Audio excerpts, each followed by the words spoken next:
મારું નામ મનહરભાઈ મણિભાઈ ક્રિશ્ચન છે. હું નડિયાદથી આવું છું. મેં છેલ્લા 2 મહિનાથી ખોરાક કે પાણી નહોતું લીધું, ઉતરતું નહોતું. અને કરમસદ મેડિકલ, મહાગુજરાતમાં બધી જગ્યાએ ટ્રીટમેન્ટ કરાવી. કરમસદ મેડિકલવાળાએ એવું કીધું કે આ પાઇપ નાખવી પડશે, પાણી નાખો, પછી શેક આપીશું, પછી આજીવન પાઇપનો અમને સપોર્ટ આપ્યો તો ડૉક્ટરે વાત કરી હતી. પણ અમારી મિસિસના બેનપણી છે, ફ્રેન્ડ, એમને એડ્રેસ આપ્યું કેવિન્સ હોસ્પિટલનું આણંદમાં, અમૂલ ડેરી રોડ પર કેવિન્સ હોસ્પિટલ આવી છે. ત્યાં અમને મેં એડ્રેસ આપ્યું. અમે અહીંયા આવ્યા. પછી અમને 7 ફેબ્રુઆરીએ મેં દવા અહીંયાથી લઈ ગયો, હોમિયોપેથિકની દવાઓ. અને એ 7 તારીખે સાંજે ગોળી કરી દવા ખાધી તો સવારે ટુકડો નાનો બહાર આવ્યો. પછી પાણી જતું આવતું થયું. ત્યાર પછી 1 અઠવાડિયા પછી 4 ટુકડા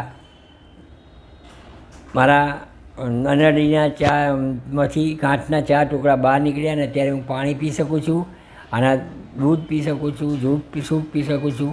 અને અત્યારે મને પૂરેપૂરી રાહત છે. અને આ દવાખાનાની દવાથી મને સારામાં સારો ફાયદો થયો છે. અને હવે હું આ દવા જ્યાં સુધી મને નહીં મળે ત્યાં સુધી આ દવા વાપરીશ. તમે પણ આ દવાનો અનુભવ કરો અને વાપરજો.